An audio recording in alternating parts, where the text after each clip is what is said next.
Happy Halloween, everybody. Get your candy out. Mm-hmm. Ooh, candy time. Yum. It's Wednesday, and we're here, so we must be ComicGains. And if you're new to the show, I'm Adam. I'm Zach, and this is Princess Raw Hands, looking very lovely today, just like usual. Doing a princess wave, you do too. Bow down respect, and of course, there's a Coco dog. Pikachu. Right there. Coco Pico. Coco Pico. All right. Ooh, I'm excited today, guys.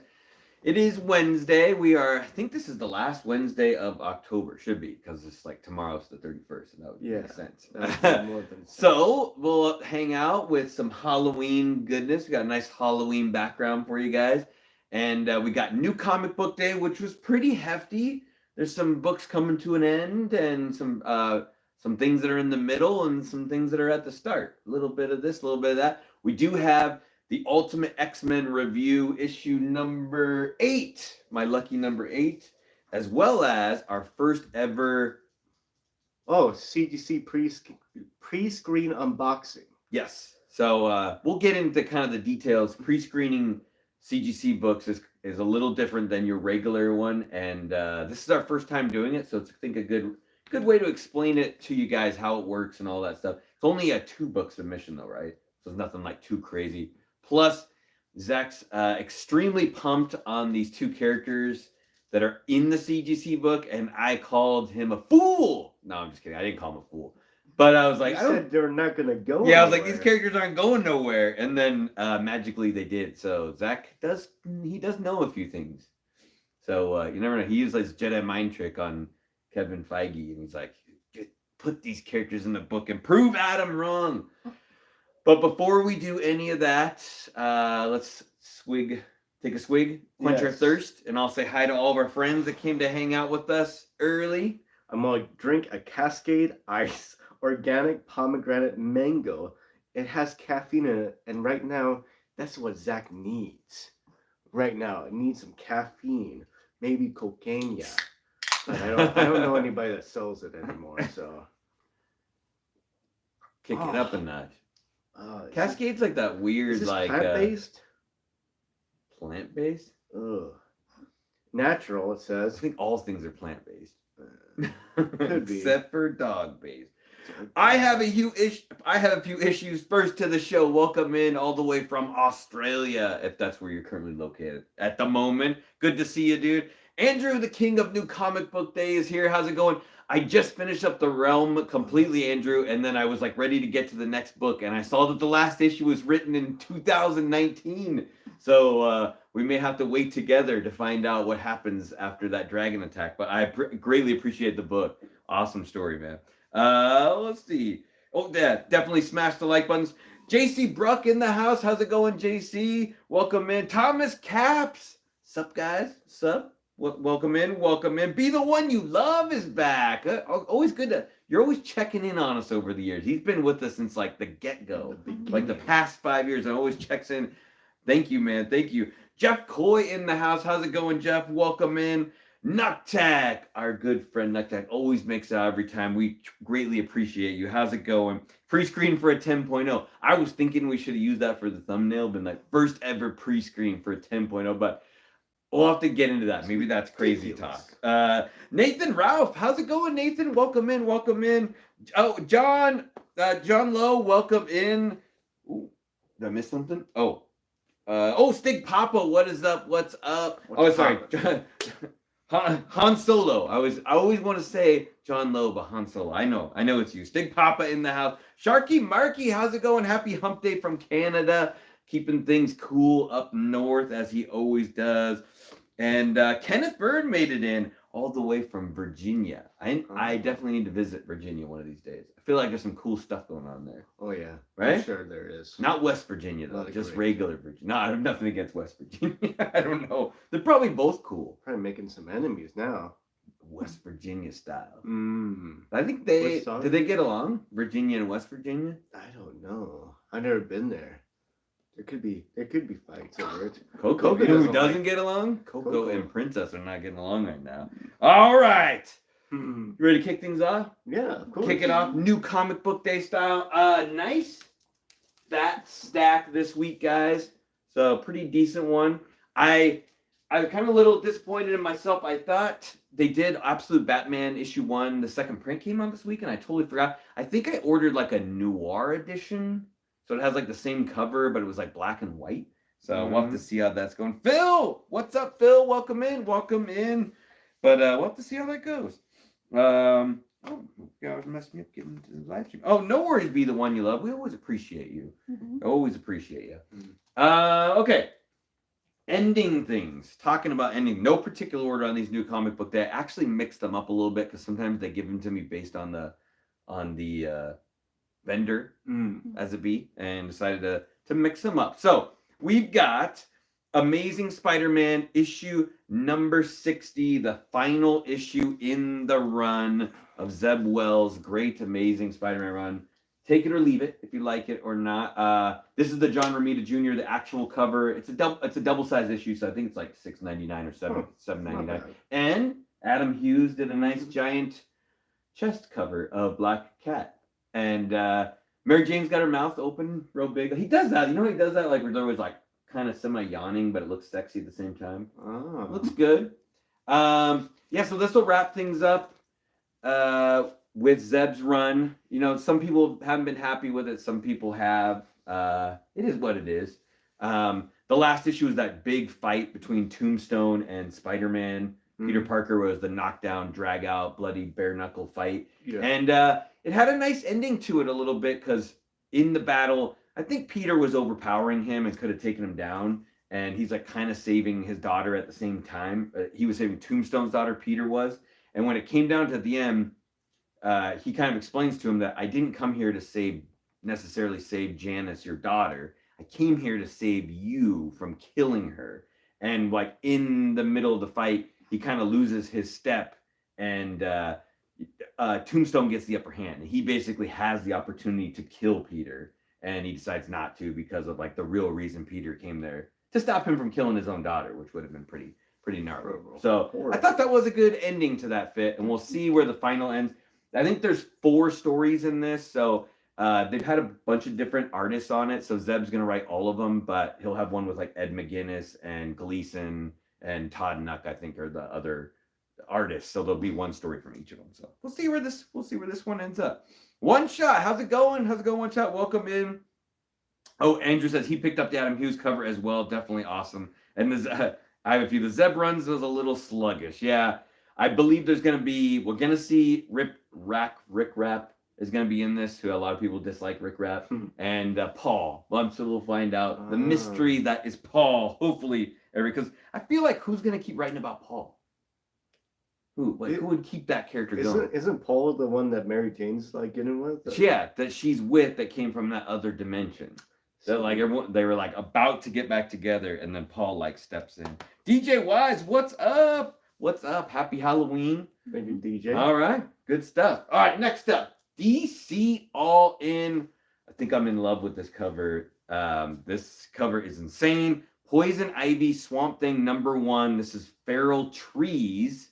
This is the variant cover done by Clayton Crane. So, wow. Yeah, Clayton Crane's back.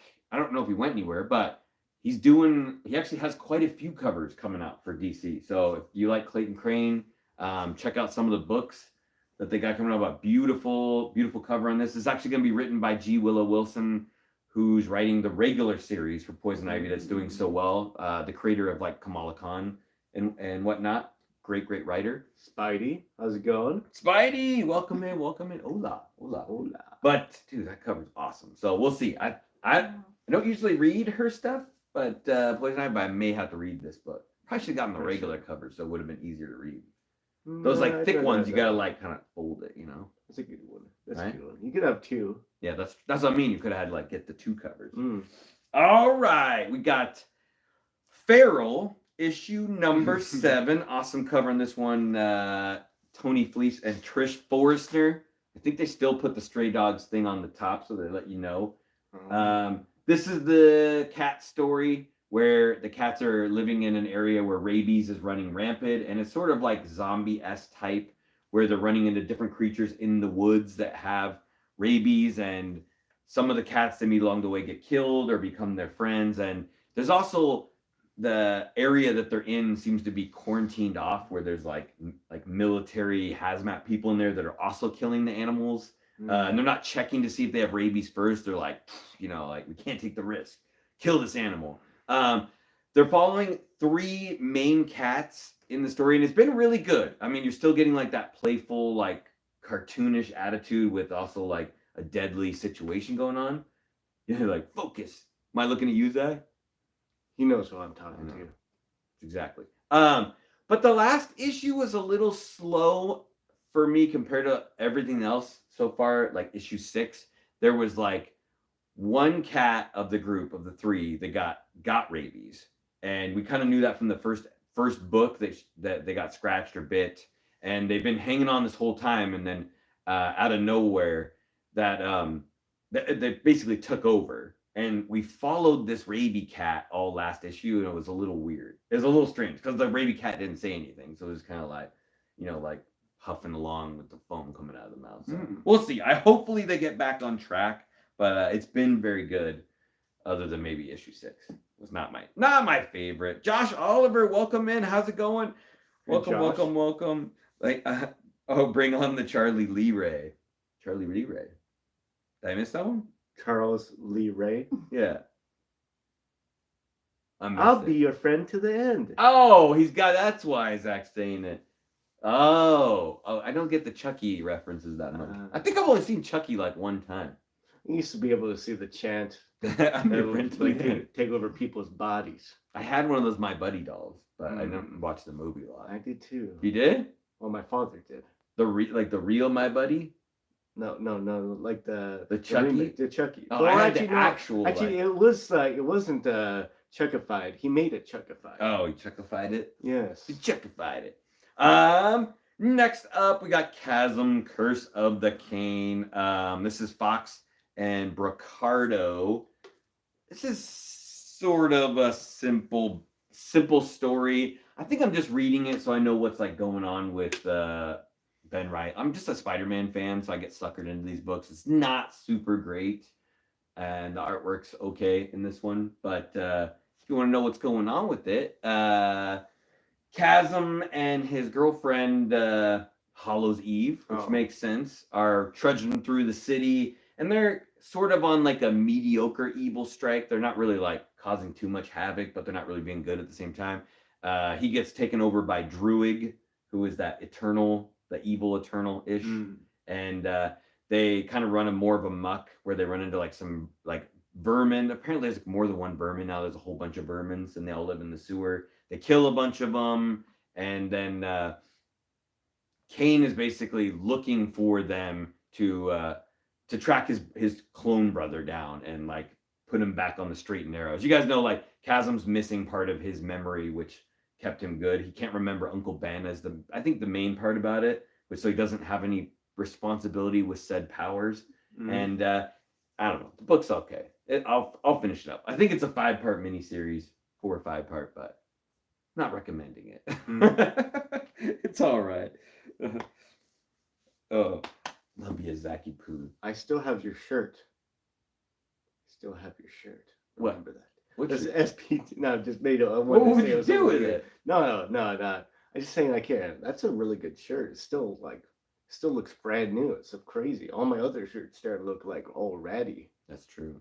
That is true. What else is true is we got Spawn issue 358. McConneville is writing this along with Zach's favorite, Brett Booth. Oh, yes, Brett Booth doing the interiors. Still $2.99, guys. Spawn is $2.99, which is kind of one of the reasons I started buying it again. I'm like, let's buy and read some Spawn. It's so cheap, $2.99.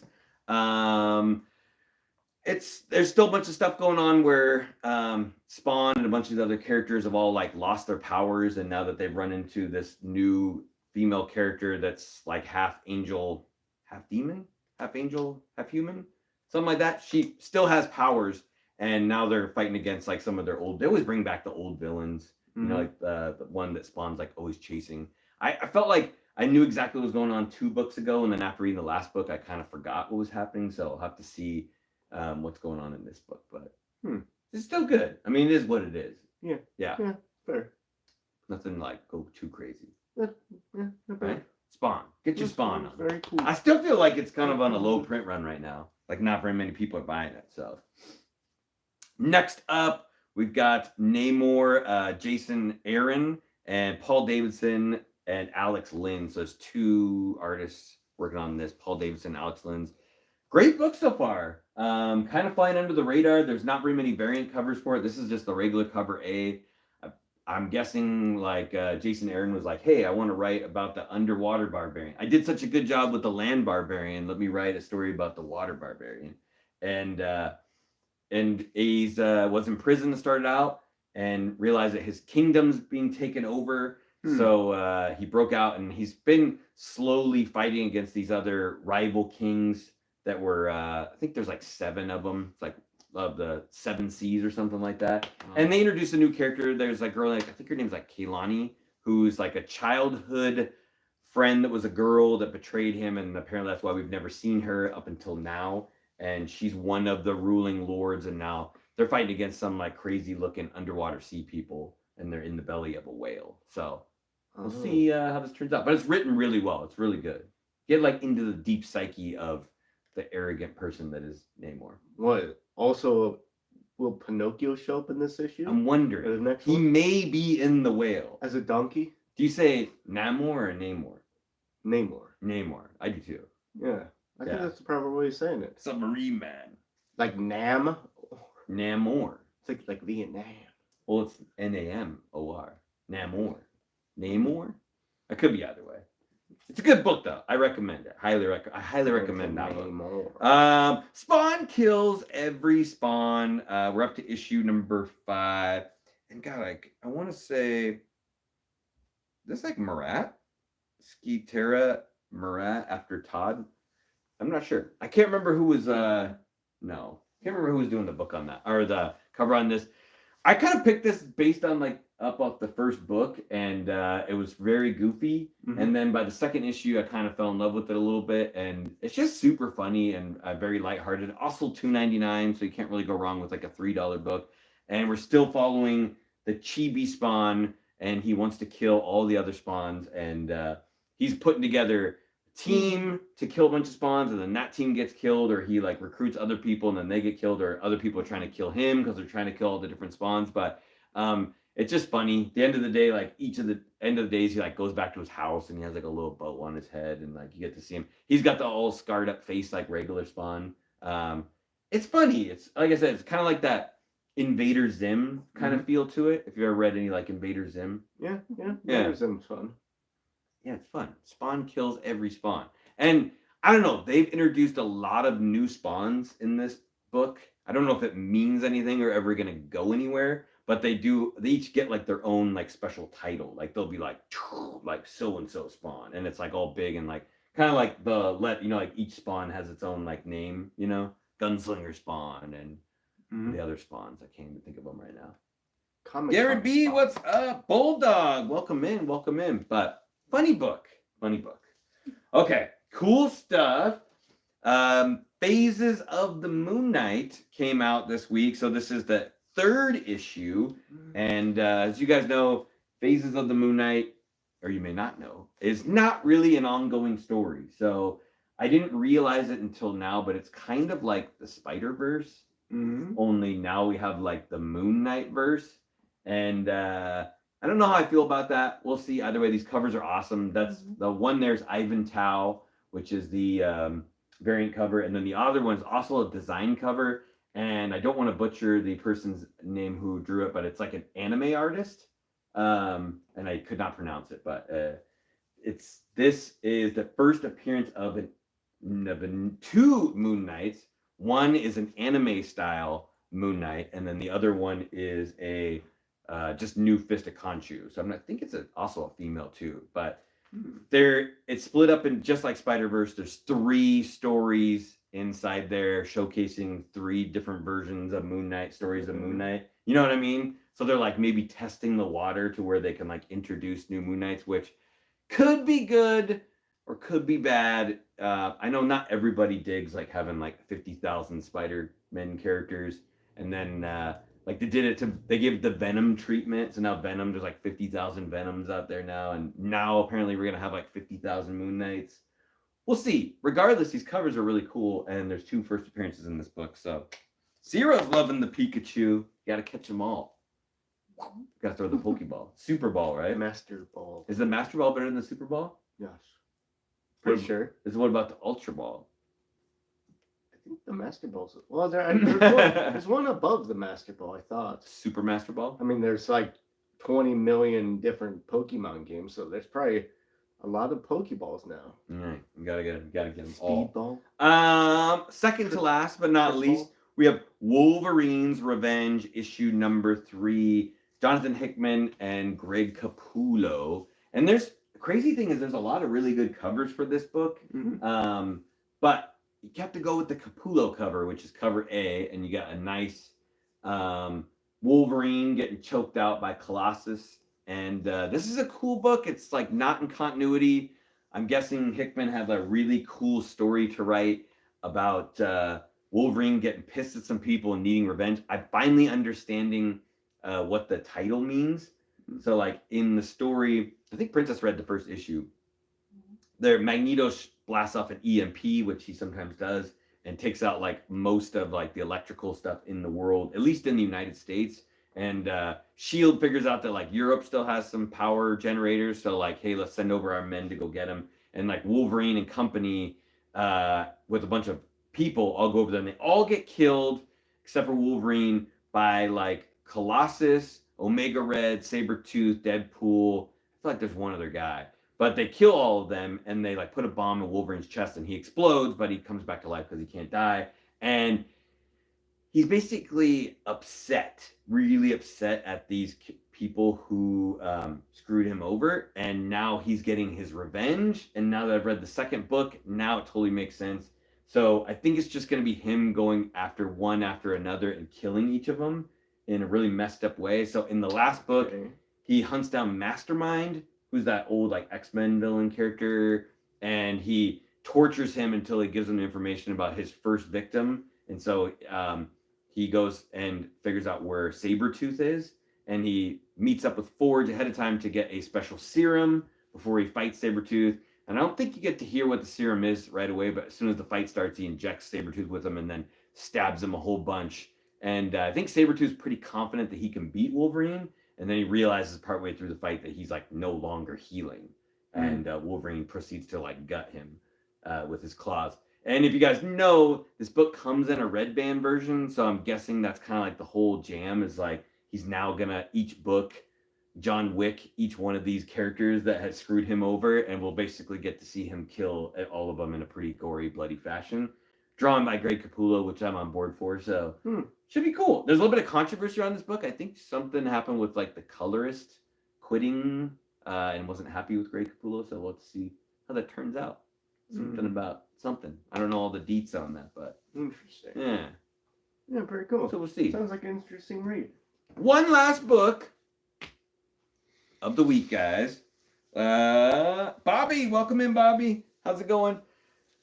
We've got Ultimate X-Men number 8. Take a good long gander at that cover. I'll do the review this week. Zach's going to talk about the CGC stuff. If the cover looks confusing, it's because the book is confusing. This was a rough one because we've been kind of championing this book for Ultimate a lot. Like, we've all really enjoyed Ultimate X-Men, and this was a hard one. So, Ultimate X-Men is part of the new Ultimate line, which we'll go like a quick thing. We've been reading and reviewing every book, so if you missed any of them, go back and check out the other ones. But it's an alternate universe, semi-connected to the real universe, only based through the evil Reed Richards, the maker. And this X-Men 1 is written and drawn by Peach Momoko, and it's been really good and kind of slow, but in a good way. And then all of a sudden it speeded up really, really fast. And we're following Armor, who is an established character from before in the regular universe, Hisako.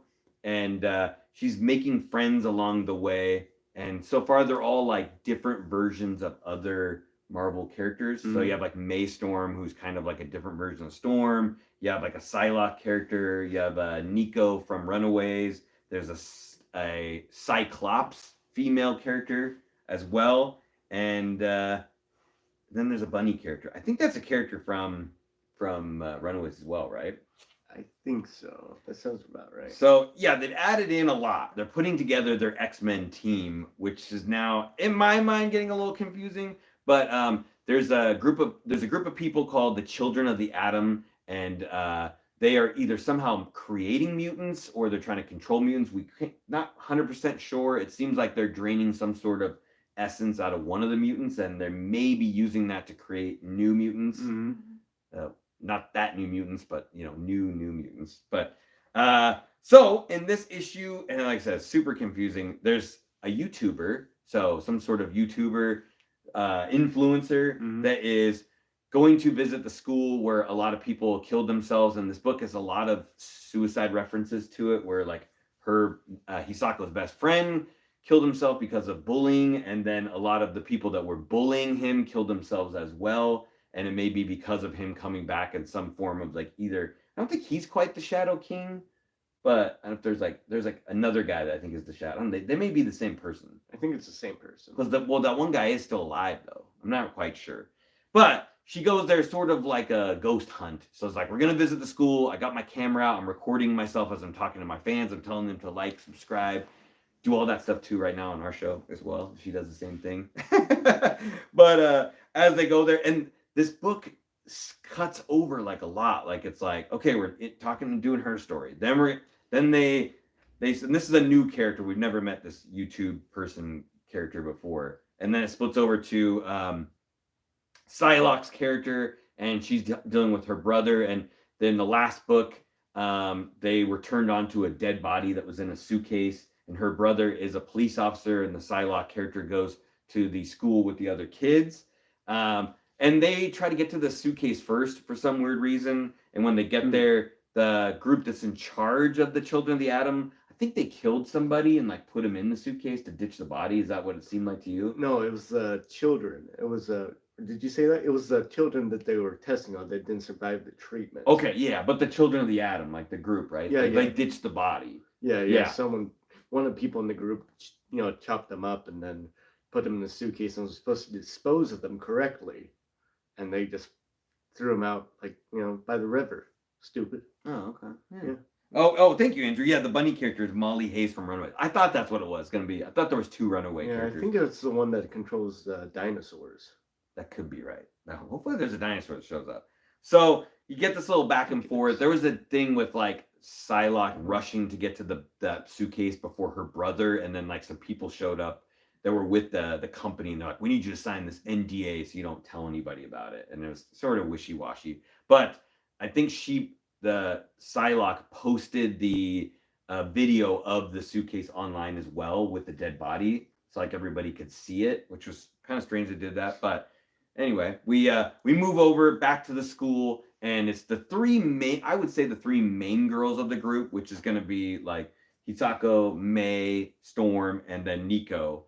Are all talking about they're talking about seeing the video online, and that the person or the body that was in the bag is connected to the Children of the Atom based on like a tattoo that was on it, and also there's like a sigil that they use that connects them all together, like the Children of the Atom. And yeah, and then I don't know why I keep saying like we move over to another thing, because it's like this book bounces around. It's like there's so many characters that they're trying to touch a little on each of them, and I wish they would have just split it up and like, here's like just 2 or 3 of the characters instead of like, let's talk about all 9 of them. We get to see the Cyclops type character, which is Nastu, I think is the name that they're using. I don't actually call her Cyclops. She has like an eye patch on, and she's friends with the is it Natsu? Yeah, Natsu, yeah. And then she's also with Molly the bunny girl. And it seems like 3 other girls are picking on them, like bullying them as well, saying like, what are you doing here? And we've seen her so far in the book, but we've never seen her use any power. They just suggested that she has mutant ability, and by her being Cyclops, we kind of guess what she would do. the one girl crumples up a can and goes to throw it at the back of her head. She turns around and like blasts a single eye laser out of her eye. And they did a cool shot where like you get to see the eye from like a side view, and her eye's red, and you can kind of see the laser like poke out of her eye. And she doesn't seem to need any like ruby quartz goggles to keep it in check, but she just blasts the can and it's like, ha, take that, which was cool. I thought that was cool. We got to see. So far, the bunny girl has not seen any powers so far. So they're just like, this is what they're up to. And we move over to this other group. I have no idea who this was. This kid that's with his mom that lights her on fire. Did you recognize who this was at all? I'm guessing it was going to be Sunfire, but I have no idea. I didn't even recognize this kid, but then we move over to a boy who's in his house with his mom, and he's part of the church already, the Children of the Atom Church, so they're already like part of it. And then he accidentally like spontaneously combusts and burns his house down, and they just like go away from that scene. It was kind of strange. I'm like, it's almost like they're showing you that there's some problems going on now with the Children of the Atom, like because the video got out, people are like, oh, this is a bad cult or religion or whatever you want to say. Larry Green, what's up, buddy? Welcome in. Then we switch back over to the YouTube girl, and she's in a van out in the rain eating her dinner. It looks like she was now staking out the place. Remember that movie Stakeout? That was a good movie. She's staking out the joint, waiting for the armor girl to show up because they know about her from like online videos. And then when Hisako shows up, she's all of a sudden angry running in this field. I'm not sure why. I feel like we missed something why she was so angry. And she looks bigger too. I don't know. Yeah. She has the armor body around her, but she's like screaming in this field. And the little girl with the camera comes up to her real quick, like paparazzi, like, hey, can I get a comment about your friend that killed themselves? And then she's like, grr, like takes her hand and just crushes her like phone. And I'm like, dang, she looked really cool. That part was actually really cool. I'm like, all right, okay. And then, we didn't need to hear any more from her. And then we go on to this other character that I'm not even sure who this is. Like, could you understand who this character was? I didn't know either. Then we're following this other character who's then there's another character. The Lightning Lady. Is that the Lightning Lady? Yeah. Okay. Yeah. Surge. So this is Surge. Okay. Yeah. So then Surge is with another character who Surge seems to be a bad guy, which she's not normally a bad guy in the comics, but is a bad guy in this one. And she's with another boy character we've never seen before, who seems to be about to slit his wrist with a razor blade. And she's not really talking him out of it, but then when he does, he turns into smoke and then just like fades, like disappears. So I'm not sure what mutant character he was supposed to be based on, like turning into smoke.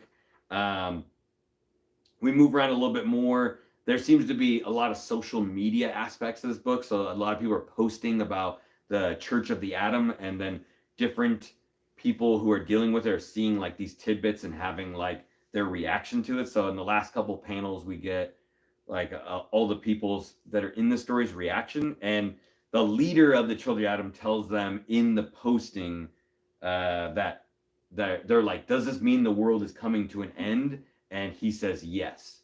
And that's the end of the story. It was very confusing. Even the lexicon in this one was really confusing because they're explaining at the end of each of these books. Peach does a good job of letting you know like what parts of the story are very Japanese based, and like so, as like people from the Western culture, we might not understand this. So she does a good job explaining it. But this whole thing at the end is like, sometimes in October it gets darker. So when you're at school and you're still there and it's dark, it sucks or something. I was like, that's basically what she says, right? Did you read that part? I actually did not read that. Yeah, she's like, you'll be at school and it'll be dark already, so get home quick.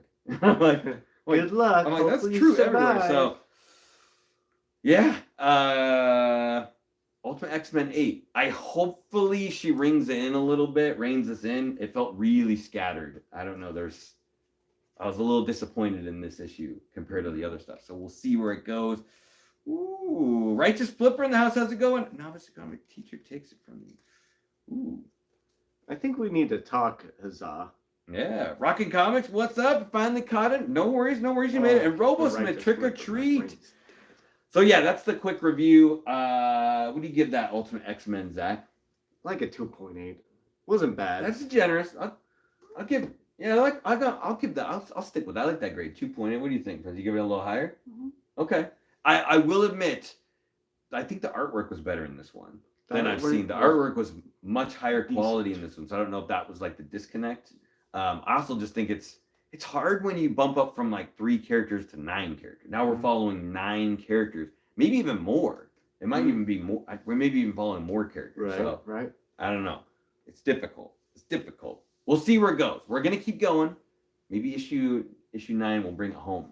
Yeah, the cover was fantastic. I like the cover too. I Yeah, really a lot like of the great cover. covers. Yeah. A lot of great covers in this. Oh, that's Speaking of, what is the cover of the week before we get into this righteous CGC unboxing? I have an idea about which Princess thinks is the cover of the week. Drum roll. Let's see. I knew it. Oh, I didn't think that would be it. Bye, Felicia. Ah, all right. Okay. Adam Hughes, cover issue number 60 by Amazing Spider-Man. Good pick. I thought you were going to go with the Clayton Crane, but it's a good cover too. There's a couple really good covers this week. So, all right, Zach, do you want to explain the pre-screen CGC? Yeah, so it used to be a little different back in the day, but in the back of the day, you had to send at least 25 books for you to even get a chance to do pre-screen, and then each pre-screen is probably somewhere between $5 to $10. I think now it's like $10 now, and it gives you the option to, hey, if this isn't whatever grade that you wanted, we'll send it back to you and only charge you $5 or $10, whichever one it is. But back in the day, you had to send 25 of those books, which could be fairly expensive. Yeah.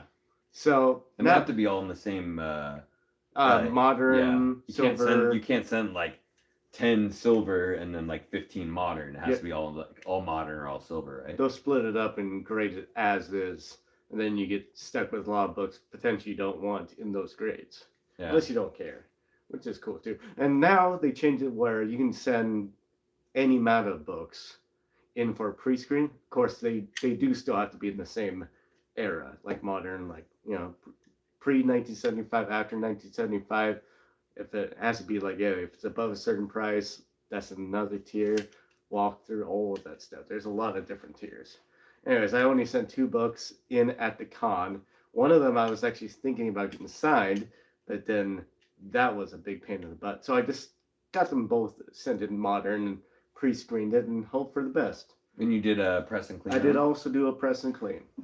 I did all press and clean. And these are books I've been wanting in my collection. Oh, he got like the Adam Hughes girly pencils in the Penthouse comics. Oh, nice, Righteous Flipper. Nice. Yeah, he has a couple of comics from the Penthouse. Yeah, Penthouse collection. I think Princess either has some or been looking for them. Yeah. Yeah. So we've never done a pre-screen before, and we've learned recently, especially the way the comic book market's been going. It used to be that modern books had some decent value in like 9.6 or 9.4. It's not so much the case anymore. Where like 9.8's kind of the only way to go. If you don't get a 9.8, probably not worth getting a slab for modern books. So a lot of people made recommendations to us. They're like, hey, pre-screen all your modern books as long as like you only want them in a 9.8. So that way you don't get stuck with a 9.6 or a 9.4 or God forbid a 9.2. The dreaded 9.2. The other ones though, like silver and some bronze and stuff, I don't mind that much. Depends on the book, whether what grade you get it. Yeah, it depends on what you want. All right, so I got 2 graded slabs here, but both of them got a 9.8. Well, the pre-screen was a 9.8, so if they're both here, they're both 9.8. Well, if they're both here and ungraded, I mean, it's either they send you back raw in a Gemini or whatever. Hey, Agu, what's up, man? Or in the slab version, and they send it back in the slab. So this is Deadly Secrets of Deadpool's Deadly Secret Wars. My brain's dead. Anyways, this is number 2. It's a Chris Baccello, excuse me, variant cover. It's the first concept art of Gwen, and it's much better than, in my opinion, much better than her first appearance, at least the cover wise. I mean, there's a round limb variant of Howard the Duck #1. That's kind of nice. There's a color version, which is probably the better one, and then there's a black and white version. I got that one. But a little bit of information about, Gwenpool. She's actually from this universe. Her name is Gwendolyn Gwen Poole. She first appeared Howard the Duck, the #1, Volume 6 edition. She actually has powers. I didn't actually think she did, but it's kind of like loose. It's a loose power. She gains ability to alter the fourth wall, and she got that in the attempt to return to the original universe, and she's able to, for example, make the Marvel universe believe that she's a mutant, so she could hang out the people with Krakoa. Nice. Good example. So a great character. Might be a little while until we actually see her. Scott, what's up? But it would be kind of cool to show her just randomly in maybe the next Deadpool movie. That would Why be. not? I feel like a good cameo of her would be cool. She's an interesting character. I was explaining to Zach. I'm like, it's like weird because she's from our universe, like the real universe, and she's like a really big fan of Deadpool and Gwen. So like she takes on the moniker of like her two favorite characters mixed together, which I've been told her first series was pretty epic. Like a lot of people really enjoyed the dynamics of what she did, and then over time it kind of got lost. Like it was really hard to reproduce the magic that happened in her first series, which is probably why we haven't seen much of her lately. But still a cool character nonetheless. It's kind of like the same idea of like the unbeatable squirrel girl. I can't speak right now. Squirrel Girl. I mean, it's like kind of a ridiculous character, but it's kind of beloved at the same time.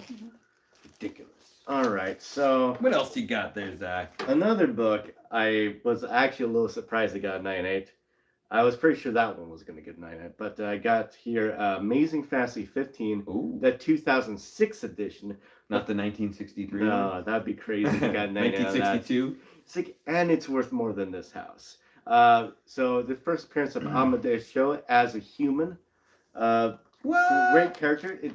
I didn't actually write it down, but Amadeus Cho has been cast in the MCU. I don't know what movie or TV show he's gonna be. That's in. the guy from Ghostbusters. That kid, Ghostbusters. yeah, Yes. the guy from Ghostbusters. Yeah, I didn't actually write that down. My bad. But he's Korean American. Pretty cool character. He becomes the Hulk in Totally Awesome Hulk #1. He absorbs Bruce Banner's gamma radiation to prevent a Don't nuclear got that. meltdown. Hey, name change, what's up? And that's how he got his powers. And he's at this time, it might be the 6th, but right at the time of his appearance in this book, he was the 7th smartest person in the MCU. Pretty great. Second Hulk, or second real Hulk. I mean, he took on a classic moniker, and he's a very likable character, as far as I know. And it's a good spec book. Yeah, I know. Like this Amazing Fantasy run has got some really cool first appearances in it. I read a lot of him in the Ultimate Universe, which he was kind of a cool character. And I don't think he was ever like the Hulk in that one, just like the super smart guy that was doing some cool stuff. But he takes on different monikers, right? Like the Brawl or Brawn, right? Brawn. Later on when he loses the Hulk name. But I think it'd be cool to have a different like hip, goofy Hulk. You know what I mean? With his like spiky faux hawk and stuff like that. So I don't think they need like 20,000 Hulks, but have a couple Hulks. You know, Red Hulk here, Green Hulk there, Gray Hulk. Everywhere there, Hulk. A few Hulks. But I don't think there should be more than 10. The same. No more than 10. Andrew said, yeah, he likes Gwenpool a lot too, and was saying that I was like saying that Jeff the Landshark's first appearance comes in the Gwenpool book as well, which I think the Kelly Thompson Jeff the Landshark was like one of the only books to win an award from Marvel last year. There's like 2 books that won awards, and that was like one of them. That's so hilarious. Must be doing something right. You got my Wolverine's Revenge 2 from Kirkham with a blood signature today. Oh, dang. That's dope. Hopefully was it a real blood? Mm-hmm. He's like, I'm running out of blood to write all these down. I'm so tired. Yeah, so 2 great spec books, guys.